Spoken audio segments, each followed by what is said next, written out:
এবার জানাবো দেশের খবর। নারায়ণগঞ্জের ফতুল্লায় বুড়িগঙ্গা নদীতে তেলবাহী ট্রলার নিয়ে আগুনের ঘটনায় একজনের মরদেহ উদ্ধার করা হয়েছে। 2 ঘন্টা পর আগুন নিয়ন্ত্রণে আসে। এই মুহূর্তে ঘটনাস্থলে আছেন সহকর্মী রাইদুল ইসলাম শুভ। আমরা সরাসরি যুক্ত হব তার সঙ্গে।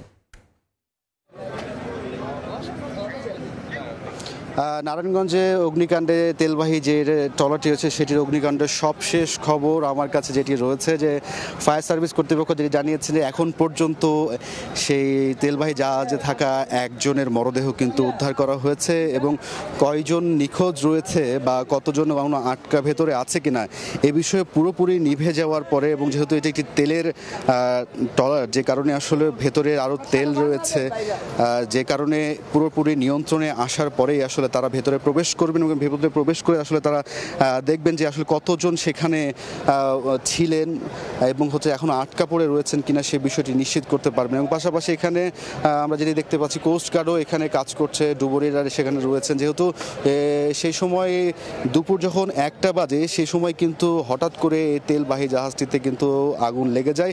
আমরা যেটি প্রত্যক্ষদর্শী এবং ফায়ার সার্ভিসের কাছ থেকে খবর নিয়ে যেটি জানতে পেরেছি যে দুপুর ঠিক 1টা নাগাদ এই মেঘনা ডিপোতে তেল নিয়ে তারা আসলে তাদের গন্তব্যে ছেড়ে যাওয়ার পরে মাঝ নদীতেই কিন্তু এই ডিপো থেকে অল্প কিছু 100 গজ দূরত্বে গিয়ে কিন্তু হঠাৎ করে এই অগ্নিকাণ্ডের ঘটনা ঘটে এবং এই তেলবাহী ট্রলারটিতে কিন্তু আগুন লেগে যায়। এবং সে সময় কিন্তু আমরা যে বিষয়টি প্রত্যক্ষদর্শীদের কাছ থেকে যে বিষয়টি জানতে পেরেছি যে সেখানে কিন্তু বেশ কয়েকজন ছিলেন, তার মধ্যে রান্নার প্রস্তুতি চলছিল।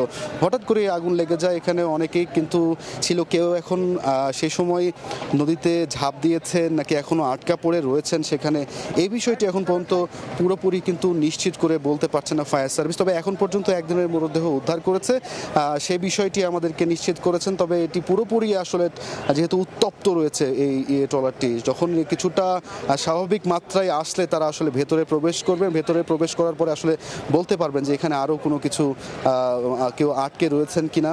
এখানে আমরা যে বিষয়টি জানি 8টি টিম কিন্তু ফায়ার সার্ভিস ইউনিট তারা এখানে কাজ করেছে। এই মুহূর্তে যে কোস্টগার্ড রয়েছে তারাও কিন্তু তারা ডুবুরিরা প্রস্তুত রয়েছে। তারা আসলে এই যে জাহাজটি রয়েছে সেটি কিন্তু ঘাটে নেওয়া হয়েছে এখন পর্যন্ত। তো আমরা যে বিষয়টি দেখতে পাচ্ছি এখন পর্যন্ত কিন্তু ধোঁয়া বের হচ্ছে জাহাজ, যেহেতু তেলবাহী জাহাজ যে কারণে আসলে সেই জায়গা থেকে আসলে আমরা যে বিষয়টি সেই জায়গা থেকে আমরা কিন্তু দেখতে পাচ্ছি যে এখন পর্যন্ত কিন্তু ধোঁয়া নির্গত হচ্ছে এই তেলবাহী জাহাজটি থেকে। তো এক কথা যদি আমরা বলতে পারি যে ওই দুপুরে প্রায় 1:30টায় যখন অগ্নিকাণ্ডের ঘটনাটা ঘটেছিল তারপরে কিন্তু প্রায় 1.5 ঘন্টার চেষ্টায় 3টায় কিন্তু ফায়ার সার্ভিস আগুন আনুষ্ঠানিকভাবে ঘোষণা করে আগুন নিয়ন্ত্রণে আনার, এবং তারপরে এখনও তাদের যে উদ্ধার কাজ সেটি কিন্তু চলমান রেখেছেন। আমরা সরাসরি যুক্ত ছিলাম নারায়ণগঞ্জের ফতুল্লা থেকে।